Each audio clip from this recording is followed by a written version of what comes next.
मोहब्बत कितनी खूबसूरत होती है, शायद इसे शब्दों में बयान नहीं किया जा सकता। संजय और इनाया की मोहब्बत भी ऐसी ही है।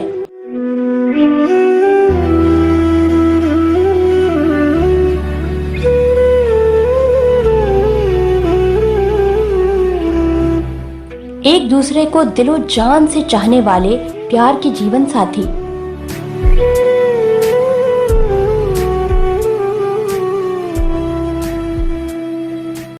फिर एक दिन, अनाया मेरी जान, जल्दी से तैयार हो जाओ, कहीं जाना है। मेरे पास तुम्हारे लिए एक सरप्राइज है। अरे बताएं तो सही, हम कहाँ जा रहे हैं? अरे बता दिया तो सरप्राइज का मजा ही खराब हो जाएगा। संजय आज मुझे अपने पुराने घर में ले जा रहे थे, जहां उन्होंने बचपन अपने माता पिता के साथ बिताया था। फिर जब संजय पढ़ने के लिए यूरोप गए हुए थे, तभी एक दिन उन्हें बैड न्यूज़ मिली कि रोड एक्सीडेंट में संजय का पूरा परिवार उनसे बिछड़ गया है। तभी से वो हर साल यहाँ जरूर आते हैं। पर शादी के बाद मैं पहली बार संजय के साथ उसी घर में जा रही थी। यहाँ आप मुझे कहाँ ले आए हैं? मेरी जान, यही तो सरप्राइज था। ये घर मेरी जिंदगी में बहुत खास है। यही मैंने बचपन अपने माता पिता के साथ बिताया था। फिर अगले दिन संजय को एक जरूरी काम था, तभी वो घर से बाहर चले गए और मैं घर में अकेली रह गई। फिर संजय काम से घर लौट रहे थे कि तभी उनकी कार में प्रॉब्लम हो गया। अरे यार, इसको भी अभी खराब होना था। यहाँ तो कोई वर्कशॉप भी नहीं मिलेगी। लगता है किसी से लिफ्ट लेनी होगी। हेलो जान, मुझे देर हो जाएगी। असल में कार में प्रॉब्लम हो गया है और मुझे अब किसी से हेल्प लेनी होगी। इट्स ओके जान, आप अपना ख्याल रखें और जल्दी आने का करें। मैं आपका इंतजार कर रही हूँ। डिनर एक साथ ही करेंगे। इंतजार करते करते रात हो गई, पर संजय अभी तक नहीं आए थे। अब तो अनाया को बहुत चिंता हो रही थी। तभी अचानक से घर की लाइट चली गई। अरे, इस लाइट को भी अभी जाना था। पता नहीं टॉर्च कहाँ रखी होगी।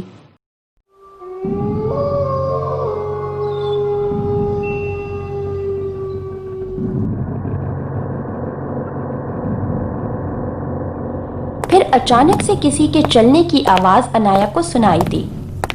ऐसे लगा जैसे घर में कोई है जो अनाया की ओर चुपके से आ रहा है। अनाया बहुत डर गई। इस घर में तो अकेली मैं ही हूँ, पर ये कौन हो सकता है जिसके चलने की आवाज मेरे कानों में सुनाई दे रही है? तभी अचानक से बेडरूम का दरवाजा खुद ब खुद खुल गया।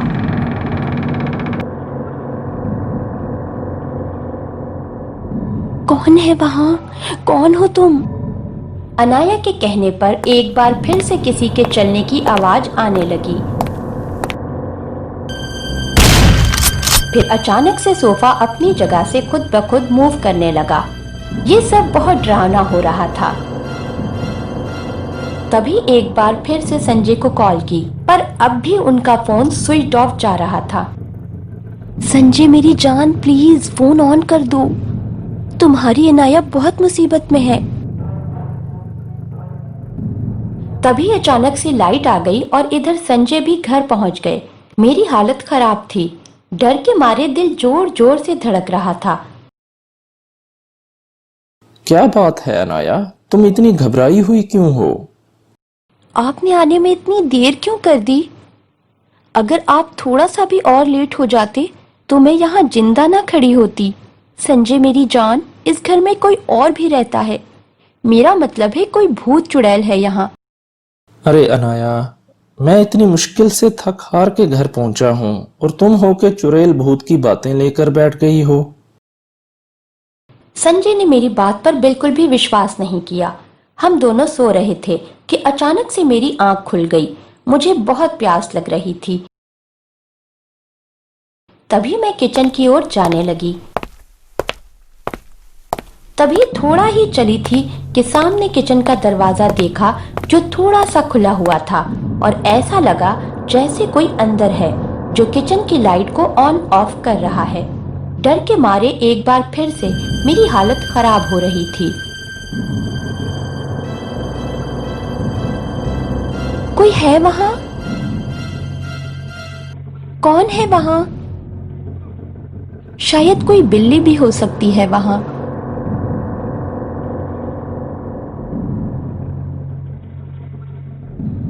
फिर अचानक से अजीब अजीब सी आवाजें सुनाई देने लगीं।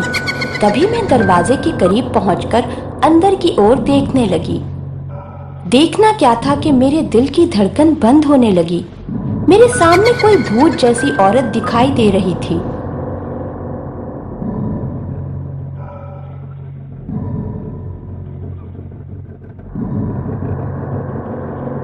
संजय, संजय प्लीज यहाँ आओ। देखो कोई भूत है यहाँ, प्लीज जल्दी आओ। संजय जो सो रहे थे, मेरी आवाज सुनकर उनकी आंख खुल गई और वो तुरंत से वहां पहुंच गए। क्या हुआ अनाया मेरी जान? संजय, संजय वहां कोई भूत जैसी औरत है, प्लीज मुझे बचा लो। जब संजय ने किचन में जाकर देखा तो वहां कोई भी नहीं था। कोई भी तो नहीं है यहाँ। तुमने जरूर कोई डरावना सपना देख लिया होगा। संजय मैं झूठ नहीं बोल रही, मैंने अपनी आंखों से किसी भूत जैसी औरत को यहाँ देखा है। अनाया मेरी जान, रात बहुत हो गई है, अभी सो जाते हैं, सुबह उठकर आराम से बात करेंगे। आज नींद आंखों से गायब हो चुकी थी। डर के मारे मेरी तबीयत खराब हो रही थी। फिर सुबह होने पर मेरी आंखें एक ही चीज को देखे जा रही थीं। हमारे बेडरूम की दीवार पर खून से लिखा हुआ था, आई लव संजय। मैंने ये सब संजय को दिखाया तो वो भी बहुत परेशान हो गए। संजय, मुझे बहुत डर लग रहा है, तुम मुझसे कहीं कुछ छुपा तो नहीं रहे? जान, तुम क्या कहना चाहती हो? यहाँ जो कोई भी है उसे तुम्हारा नाम कैसे पता है और उसने आई लव संजय क्यों लिखा है? अरे तुम मुझ पर शक कर रही हो।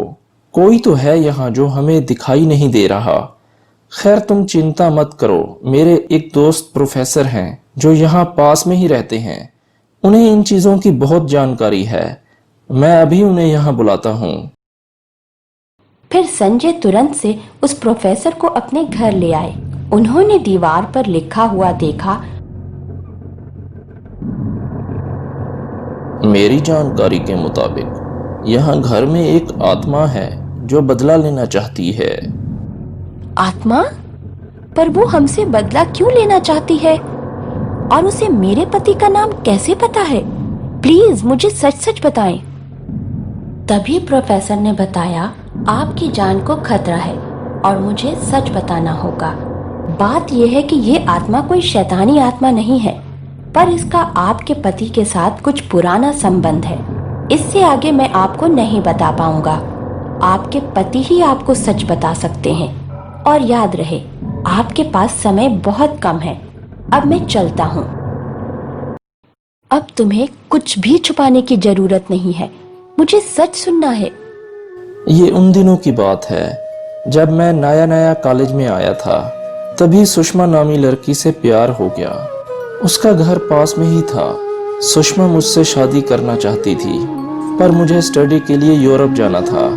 उसके पेरेंट्स उस पर शादी के लिए बहुत प्रेशर डाल रहे थे। फिर जिस दिन मेरी फ्लाइट थी, उस दिन पता चला सुषमा ने आत्महत्या कर ली है। संजय, तुमने मुझसे झूठ बोला है। तुमने मुझे ही नहीं, सुषमा को भी धोखा दिया है। मैं तुम्हें माफ नहीं करूंगी।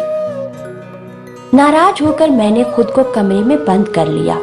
संजय बहुत देर तक मुझे मनाते रहे, पर मेरा दिल टूट चुका था। फिर वही हुआ जिसका डर था। उस आत्मा ने मुझ पर हमला कर दिया और मेरे शरीर में चली गई।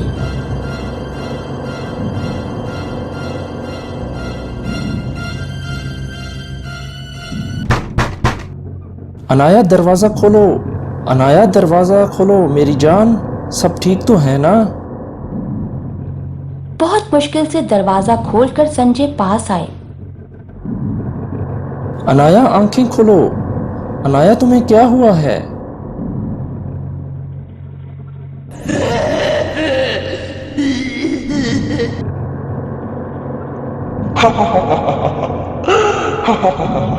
तुम्हें क्या लगता था मैं तुम्हें छोड़ दूंगी? तुमने मुझसे बेवफाई की थी। आज मैं तुमसे तुम्हारी मोहब्बत छीन लूंगी। तभी संजय ने प्रोफेसर को फोन करके घर आने को कहा। प्रोफेसर ने संजय को कहा कि बहुत देर हो गई है, उस आत्मा ने भाभी के पूरे शरीर पर कब्जा कर लिया है। पर याद रहे, ये कोई शैतानी आत्मा नहीं है। ये केवल तुमसे बदला इसलिए लेना चाहती है क्योंकि तुमने उससे बेवफाई की थी। मुझे विश्वास है अगर तुम उससे माफी मांगो तो जरूर वो तुम्हारी बात मान जाएगी।